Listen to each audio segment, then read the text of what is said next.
একই কে বাসন মাজছে ওই পুকুরের সামনে? সুজয় চিৎকার করে উঠল। ওর চিৎকার শুনে ওর বাবা মা ছাদের উপর থেকে ওই পুকুরের দিকে তাকিয়ে দেখল পুকুরে কেউ নেই। ওনারা সুজয়কে এরপর ঘরে নিয়ে যায়।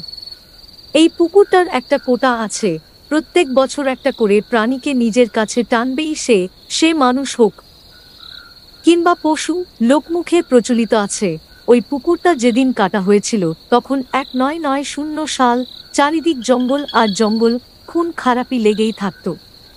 এই পুকুরের নিচে এক পাগলি বুড়িকে খুন করে পুঁতে রাখা হয়েছিল। শুধু পাগলি বুড়িই নয়, আরও অনেক লোকের দেহ পুঁতে। কিন্তু ওই পাগলি বুড়ি কারুর ক্ষতি করত না।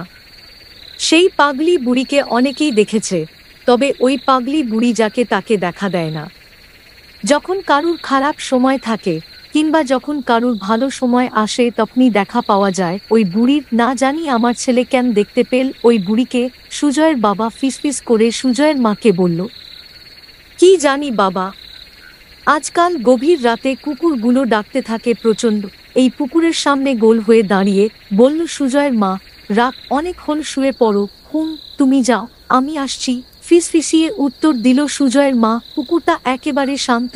এই পুকুরের কাছে অনেকেই অনেক কিছু দেখেছে, কিন্তু সেই সব অলৌকিক জিনিস কারুর কোনো ক্ষতি করেনি। হঠাৎ এই শান্ত পুকুরটা প্রচণ্ড ক্ষিপ্ত হয়ে উঠল। 1 মাসের ভিতর কিভাবে ক্ষিপ্ত হলো পুকুরটা সেই কারণ অজানা সকলের। তবে আজকাল ওই পুকুরটার আশেপাশে কারুর বাড়িতে সদ্যজাত পুত্র সন্তান জন্ম নিলে সেই সন্তান যে কিভাবে নিখোঁজ হয়ে যায় তা বোঝা বড় দায়। শুধু কি তাই, আশেপাশে যত বাড়িঘর ছিল সেই বাড়িঘরগুলো থেকে মুরগি, ছাগল অদ্ভুতভাবে নিখোঁজ হতে শুরু করল। কিন্তু কোথায় যে যায় তা ক্রমশ রহস্য হতে থাকল। এর পিছনে যে অলৌকিক ঘটনা জড়িয়ে আছে সেটা কেউ বিশ্বাস না করে এটাকে চোরের কারসাজি বলে ব্যাপারটা উড়িয়ে দিল সকলে। কিন্তু শেষে যখন চুরির পরিমাণ বেড়েই চলল, তখন শেষমেশ গ্রামবাসীরা মিলে ঠিক করল তারা পাহারা বসাবে। কথামতো দুইজন পাহারাদার নিযুক্ত করা হলো। তাদেরকে গ্রামবাসীরা চাঁদা বাবদ প্রত্যেক মাসের শেষে কিছু নগদ অর্থ দেবে এবং বিনিময়ে তারা পাহারা দেবে। বেশ ভালো। এই পাহারাদার নিযুক্ত করার পর গ্রামে ছাগল, মুরগি 2 দিন মতন চুরি হওয়া বন্ধ হয়ে গেল। কিন্তু তৃতীয় দিন থেকে আবার চুরির পরিমাণ বেড়ে যায়। এবার শুধু চুরিই না, সাথে প্রত্যেকটা বাড়িতে ইট পাথরের টুকরো পড়া আরম্ভ হলো। আর যে পাথরগুলো পড়ত সেগুলো কিন্তু সকাল বেলা গেলে খুঁজে পাওয়া যেত না। কিন্তু আশ্চর্যের বিষয় হলো এটাই যে যেদিন থেকে পাথরের উপদ্রব শুরু হয়েছিল তার পরের দিন থেকেই ওই পুকুর পাড়ের আশেপাশে অনেক বড় বড় পাথরের খোঁয়া পড়ে থাকতে দেখা যেত। এই রকম একটা ঘটনা দেখে তারা সকলেই অবাক। তাদের মনে এই ধারণা তৈরি হলো যে ওই পুকুরের কাছে কিছু একটা গন্ডগোল আছে। গ্রামবাসীদের অনুরোধে ওই পাহারাদারগুলো ওই পুকুরটার আশেপাশে ভালোভাবে পাহারা দিতে থাকল। সামনে সুজয়দের বাড়ি থেকে রাতের খাবারও দিয়ে যায় ওই পাহারাদারদের।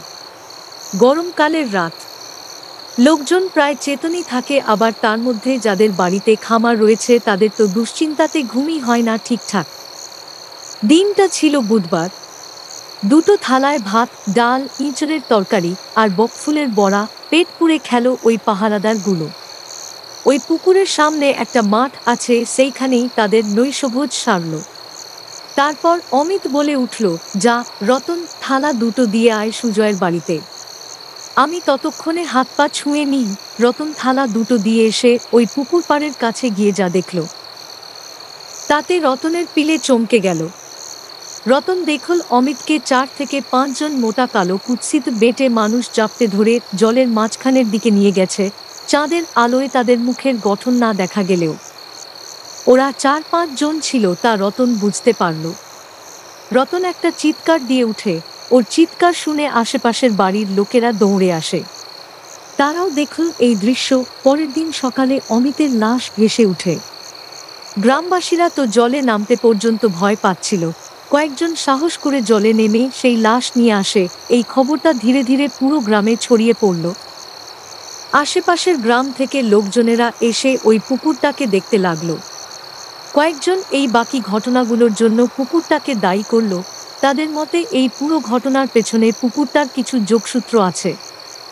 কিন্তু এটা তো অলৌকিক কাজ, যার অলৌকিক ক্ষমতা আছে সেই পারবে সমাধান করতে। অনেক তান্ত্রিক, ওঝা, সন্ন্যাসীদেরকে বলা হলো এর সমাধানের জন্য, কিন্তু তারা কেউ রাজি হলেন না। শেষমেশ এক তান্ত্রিক রাজি হলেন। তিনি বললেন তাকে যদি মোটা অঙ্কের টাকা দেওয়া হয় তবে সে কাজটা করে দেবে। ইতিমধ্যে খবর এলো রতন নাকি মারা গেছে। কয়েকদিন জ্বরে ভুগছিল, জ্বরের ঘোরে ভুলভাল বকছিল, তারপর এক সময় সে মারা যায়। এই ব্যাপারটায় গ্রামবাসীরা মর্মাহত হয়, তাই ওই তান্ত্রিককে অনুরোধ করে দ্রুত এই পুকুর থেকে অলৌকিক শক্তি তাড়ানোর কাজ শুরু করতে। তান্ত্রিক দিনক্ষণ ঠিক করে মঙ্গলবার রাতটাকে বেছে নেয়। ভর অমাবস্যা ছিল সেদিন। রাত ১:১০০টা থেকে শুরু হয় যজ্ঞ। তান্ত্রিক একটা গণ্ডি কেটে দেয় তার পাশে, ওই গণ্ডি দেখিয়ে বলে এর ভেতরে কেউ যেন না আসে। এরপর তান্ত্রিক তার কাজকর্ম শুরু করে দেয়। বেশ কিছুক্ষণ মন্ত্র পাঠ করে তান্ত্রিক মন্ত্রপুট ছাই ওই পুকুরে ছুঁড়ে ফেলে। গ্রামবাসীদের মনে তখন প্রবল উদ্বেগ, কারণ ওই পুকুরের জল অনবরত নড়ছিল। পুকুরের আশেপাশে কিছুক্ষণ পর এক অদ্ভুত জিনিস দেখা যায়, যা দেখে হকচকিয়ে যায় তান্ত্রিক ও ওই দূরের শাল গাছটা থেকে একজন উড়ে এসে তান্ত্রিকের থেকে 2 হাত দূরে এসে দাঁড়ায়। সে ছেলে কিনা মেয়ে বোঝা যাচ্ছিল না, একেবারে কালো, অন্ধকারের থেকেও কুঁচকুঁচে কালো। তান্ত্রিক নিজের হাতে একটু জল ও ঘি নিয়ে ওই আগুনের উপরে বেশ কিছুক্ষণ ঘুরিয়ে ওই কালো অবয়বটার উপর ছুঁড়ে মারে।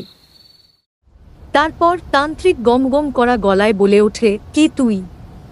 এখানে কি করছিস? ওই অবয়বটা কিরকম অদ্ভুত সুরে বলে উঠল, আমি বদলা চাই। তান্ত্রিক প্রশ্ন করে, বদলা? কিসের বদলা? অবয়বটা বলে ওঠে, আমি বিদ্যুৎ এর বউ সুপ্রিয়াকে শেষ করে দিতে চাই। কে তুই? কেন মারতে চাস ওকে? অবয়বটি বলে, আমি এতকাল ধরে পুকুরে পড়ে আছি, কারুর কোনো ক্ষতি করিনি, কিন্তু এই সুপ্রিয়া, ছি, কি নীচ মানসিকতা এর! একে হয় তোরা শাস্তি দে, না হলে ওকে আমার কাছে দিয়ে দে। কেন, কি করেছে সুপ্রিয়া তোকে? তান্ত্রিক উঁচু গলায় শুধায়। ও ভরদুপুর বেলায় কয়েকদিন আগে সৈকতদের বাড়িতে যায়। সৈকত স্কুলে গিয়েছিল, সৈকতের মা গিয়েছিল জল আনতে, আর সৈকতের বাবা কাজে। সৈকতের মায়ের সাথে একটু ভাব ছিল সুপ্রিয়ার, আর সৈকতের সদ্য একটা বোন হয়েছে। সৈকতের বাড়িতে গিয়ে কাউকে না দেখে সুপ্রিয়া সৈকতের বোনের সাথে খেলতে থাকে। কোলে নিয়ে ওইটুকু ছোট মেয়েটাকে নিয়ে কি নাচন কোদন। কিন্তু হঠাৎ হাত ফসকে মাটিতে পড়ে যায় সৈকতের বোন। এদিকে সৈকতের মাও ঘরের দিকে আসতে থাকে, ওই বাচ্চা মেয়েটার মধ্যে কোনো হেলদোল না দেখে। অপরাধের ভয়ে ওই ছোট মেয়েটাকে ভরদুপুরে নিয়ে আসে পুকুর পাড়ে। বাচ্চাটাকে নিয়ে পুকুরের শেষ প্রান্তে গিয়ে ভাসিয়ে দেয় একটা ড্রামের মধ্যে করে, আর ড্রামটার সাথে ইট বোঝাই করা কয়েকটা বস্তা বেঁধে দেয়। ছি, বিবেকে বাঁধেনি ওই সুপ্রিয়ার। ও দাদা, দাদা, কি হলো? ও দাদা, শরবত নেবেন নাকি? একেবারে ধর্মর করে উঠলাম। আসলে কানে হেডফোন দিয়ে মোবাইলে গল্প টাইপ করে লিখছিলাম। মামাবাড়ি যাচ্ছিলাম ট্রেনে করে, তো কে ডাকছিল আমাকে। আমি জানলার বাইরে তাকালাম, দেখি এক আম পোড়া শরবত বিক্রেতা। আমি তো ভয় পেয়ে গেছিলাম। আমার শরবত লাগবে না বলে আমি ট্রেনের জানলাটা বন্ধ করে আবার ও কানে হেডফোন দিয়ে গল্প লেখায় মন দিলাম। তারপরই আমার পিলে চমকে গেল, এটা কিভাবে সম্ভব? ট্রেন তো দুরন্ত গতিতে ছুটছে, তাহলে আমি কিছুক্ষণ আগে ট্রেনের জানলার বাইরে যে লোকটার সাথে কথা বললাম সে কে ছিল? সেদিন আমার আর গল্পটা লেখা হয়ে উঠল না।